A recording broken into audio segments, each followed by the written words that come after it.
நபிகள் நாயகம் ஸல்லல்லாஹு அலைஹி வஸல்லம் சஹாபாக்களுக்கு ஒரு செய்தியை உதாரணத்தோடு விளக்குனாங்க. சொன்னாங்க, ஒரு மனிதருக்கு 3 நண்பர்கள் இருந்தாங்க.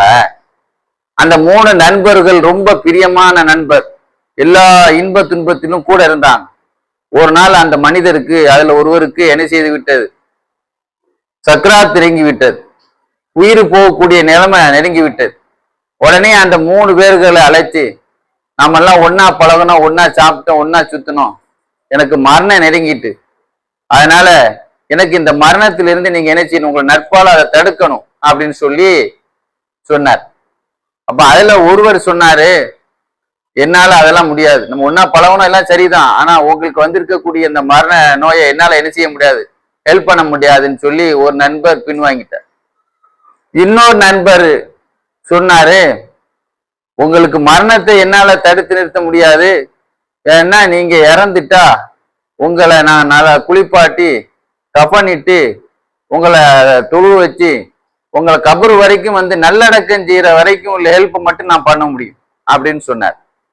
3வது நண்பர் சொன்னாரு, நண்பரை கவலைப்படாதீர்கள், நம்முடைய நட்பு தொடரும், நீங்க இறந்த பிறகும் உங்க கூடையே நான் வருவேன், உங்க கூடையே நான் மண்ணறையில் இருப்பேன், நம்முடைய நட்பு நிரந்தரமானது, கியாமத்து நாள் வரைக்கும் நம்முடைய நட்பு நீடிக்கும் என்று 3வது நண்பர் சொன்னார் அப்படின்னு சொல்லிட்டு ஸல்லல்லாஹு அலைஹி வஸல்லம் கொஞ்ச நேரம் அமைதியா இருந்துட்டு, அந்த 3 நண்பர் யாரு தெரியுமா அப்படின்னு சொல்லிட்டு, ஒண்ணு செல்வம், எனக்கு எந்த ஹெல்ப்பும் பண்ண முடியும், கூடயே தான் பணம் இருக்கு, எப்போ பார்த்தாலும் நம்ம பையிலையும் நம்முடைய பீரோலையும் எல்லா பேங்க்லையும் நம்ம கூடயே தான் இருக்கு, அதோடு தான் நம்ம இருக்கிறோம், ஆனா அந்த பணம் அதுதான் நான் மரணத்தை என்ன செய்யாது, எவ்வளவு பணம் இருந்தாலும் மரணத்தை என்ன செய்ய முடியாது, தடுத்து நிறுத்த முடியாது. அப்படி பின்வாங்கினது பணம் தான்.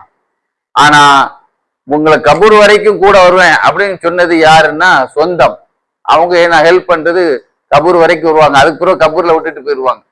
கூடவே வளர்க்கணும்னு சொன்ன இந்த நண்பர் தான் நாம் செய்யக்கூடிய நல்ல அமல் என்று நபிகள் நாயகம் ஸல்லல்லாஹு அலைஹி வஸல்லம் இந்த உதாரணத்தை அழகா சொல்லி காட்டினாங்க. இந்த பக்கத்துல இருந்த குருசு, அப்துல்லா இப்னு குருசுங்கிற ஒரு சஹாபி புலவர் இருந்த நாயகமே, இந்த செய்தியை நான் கவிதையாக நீங்க சொன்ன அந்த பயானை நான் கவிதையாக படிச்சு காட்டட்டா அப்படின்னு சொல்லி கவிதையாக படிச்சு காட்டினார். ரசூலுல்லாஹ்வும் சஹாபாக்களும் அதை கேட்டு ரசூலுல்லாவே அழுதுட்டாங்க.